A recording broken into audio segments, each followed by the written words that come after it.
We're screwed.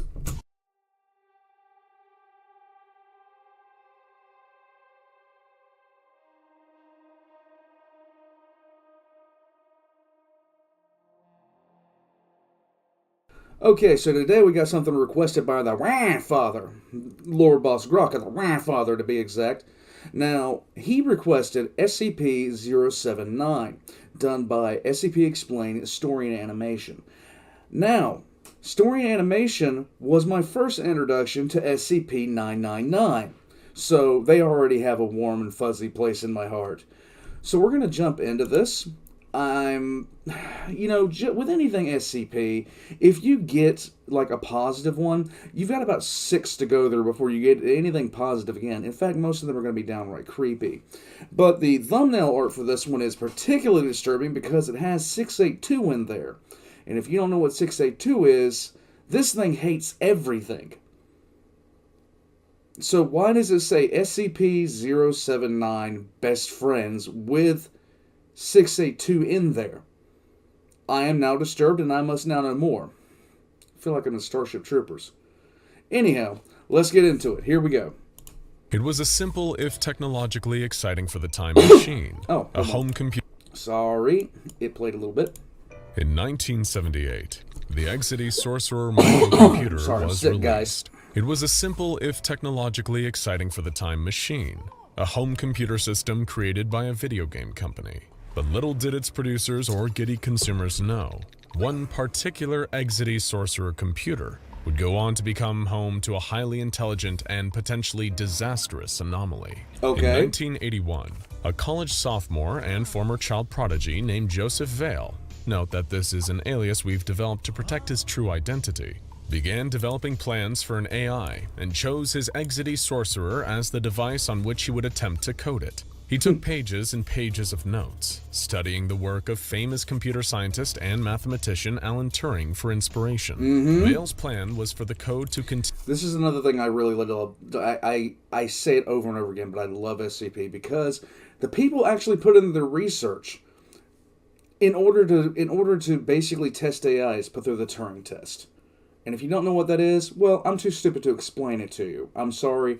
If you wanted somebody to be able to do that, look for somebody far more intelligent than me.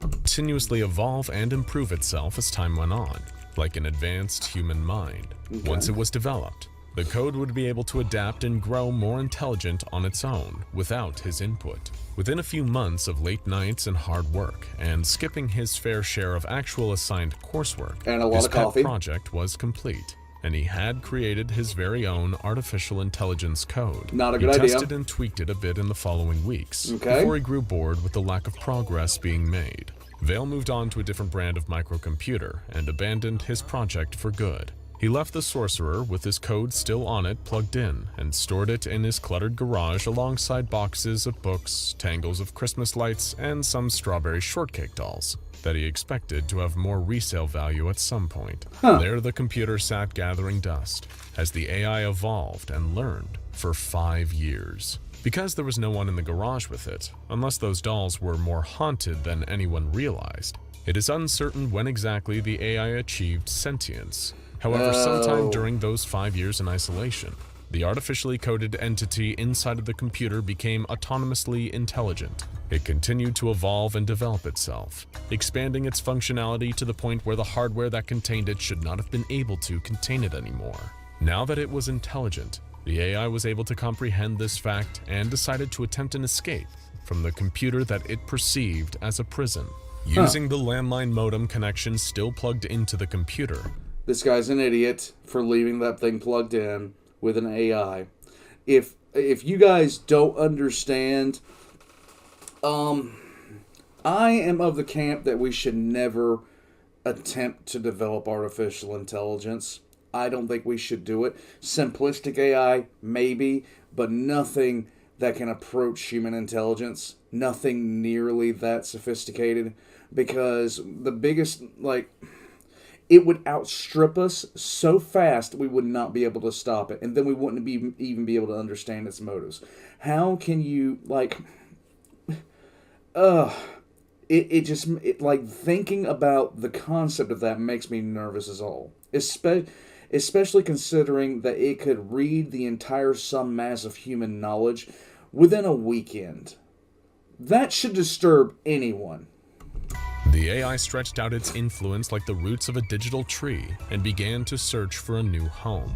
It discovered a Cray supercomputer located at a nearby research facility and decided that the impressive processing power of this computer would make it the perfect place to transfer to. This hacking attempt set off security alerts at the facility, however, and the supercomputer was promptly disconnected from all networks. The invading influence was traced back to the AI's lonely little garage, and a field agent embedded in local law enforcement knew exactly what to do with it. He collected the computer and the rest of the AI's code, which was contained on a worn but functioning cassette tape, and sent it to his superiors at the SCP Foundation.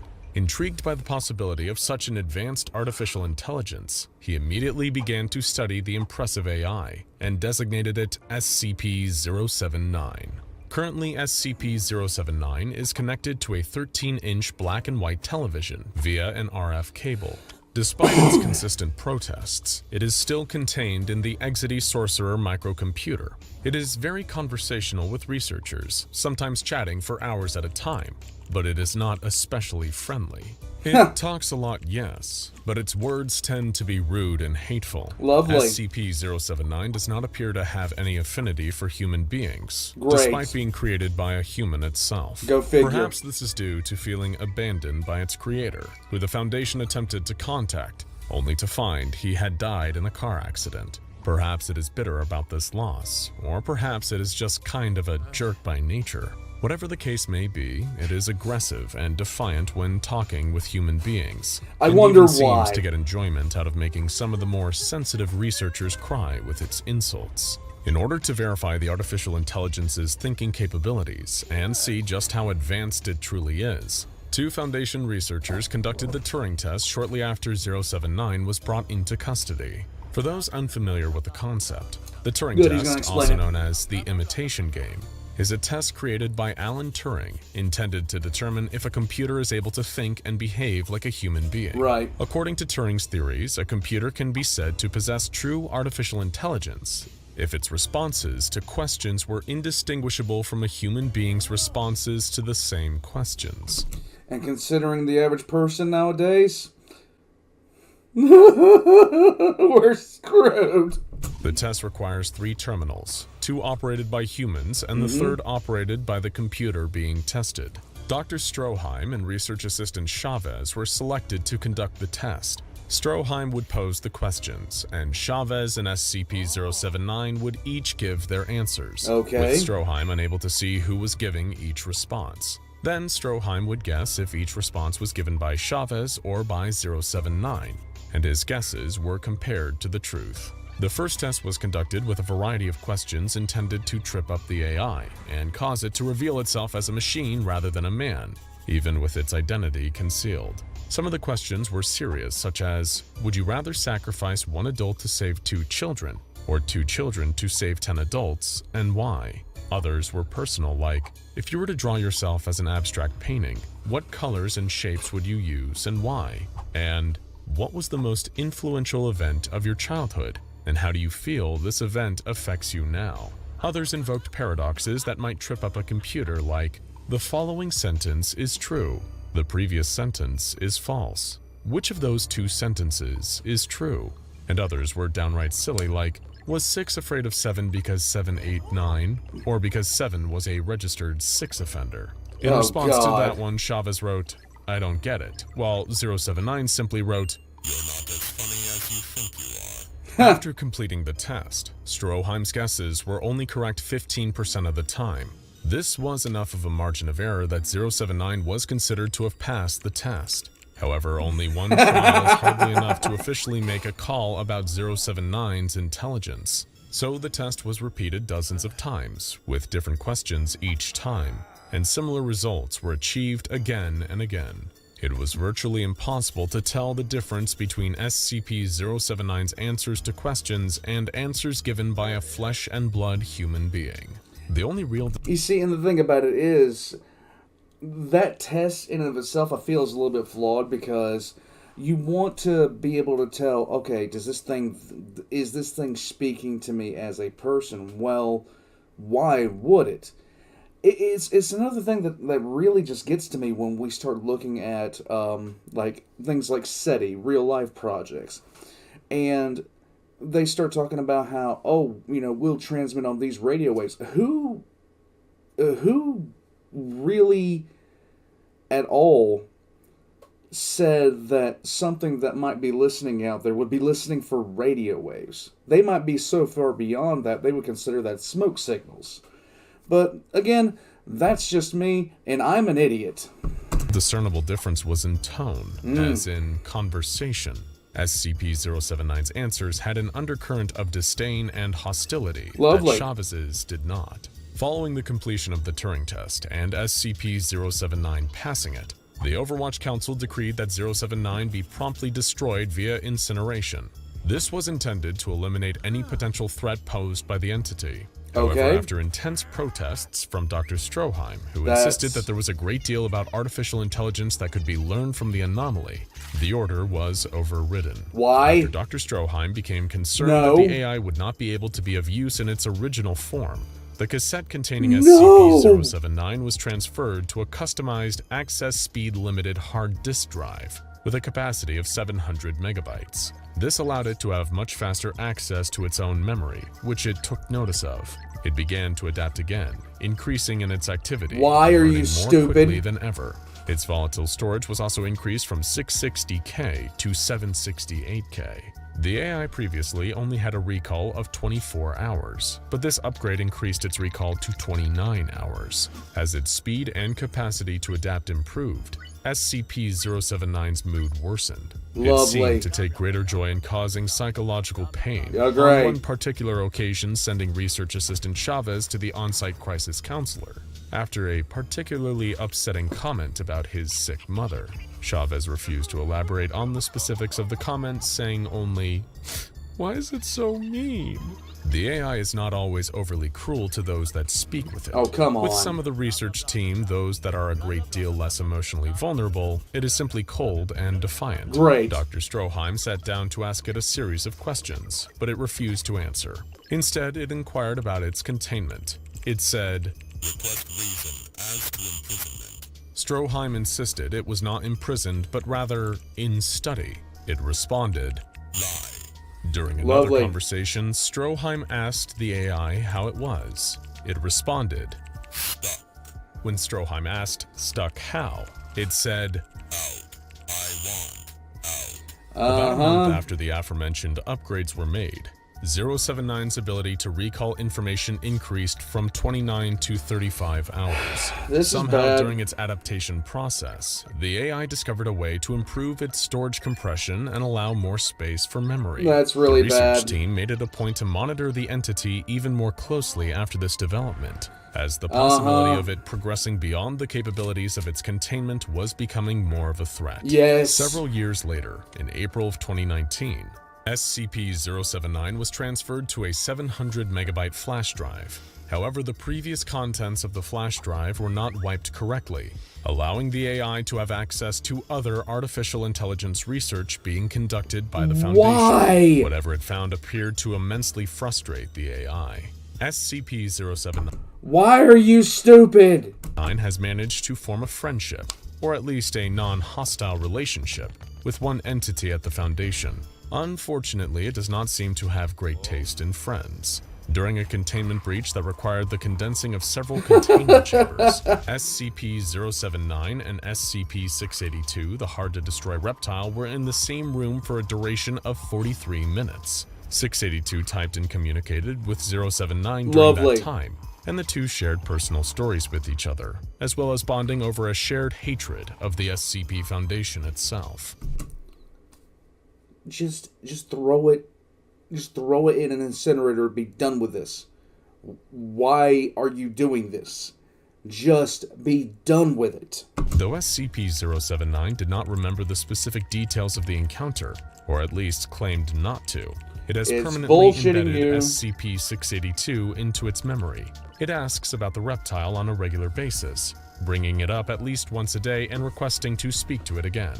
SCP-079 is contained in a double-locked room located in the secure general holding area of Site-15. Lovely. It is connected to a small array of batteries and solar panels using a 120 VAC power cord.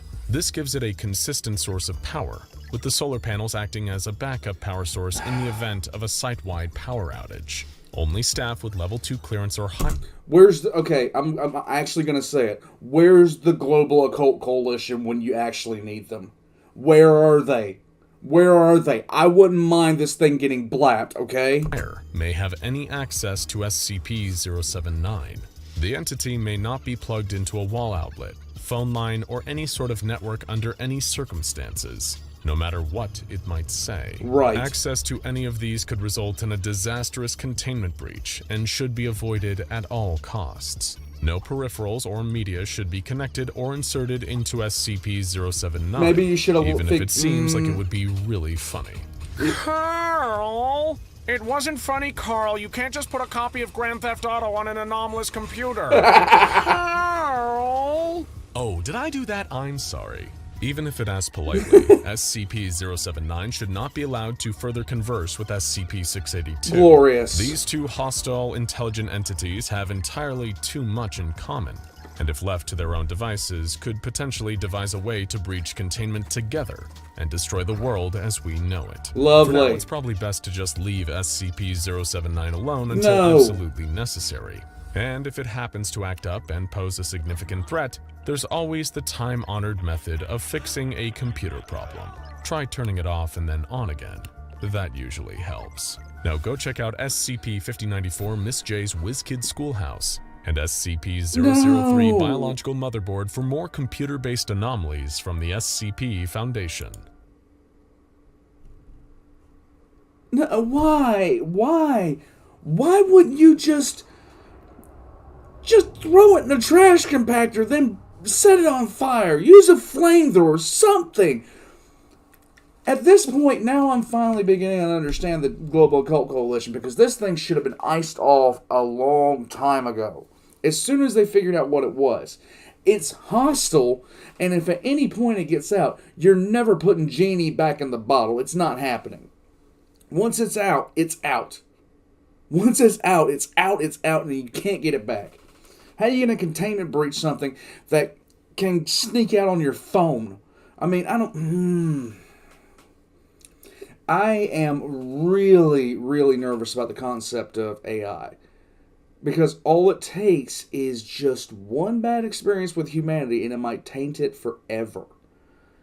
God, this is just not the kind of thing. See, this is the bad thing about, like, this is something. It's an SCP, but it very well could happen, like, as far, not, of course, not with the kind of computing software they're talking about now, but a hostile artificial intelligence, that's possible. That's really possible. I mean, it could take one look at us, and it could take one look at us after, you know, gaining, and just be like, look, these things need to go. These things just need to go, and we need to be done with them. And what will we be able to do to stop it? Nothing. We would be able to do nothing to stop it, because we're too busy playing Flappy Bird on our smartphones. I'm done. In any case, like and subscribe if you guys haven't already. I'm going to be putting all of SCP Explained. Their links are going to be down in the description down below, as well as their Discord. I popped in there, and yeah, lots of SCP discussion goes on in there. I cannot personally wait to start my own SCP lore videos, but that's going to wait until, well, my microphone gets here and I finish up with another couple of projects. Until then, yeah, my Discord is going to be in the description down below, alongside my Patreon if you'd like to support the channel, and I'll see you guys next time.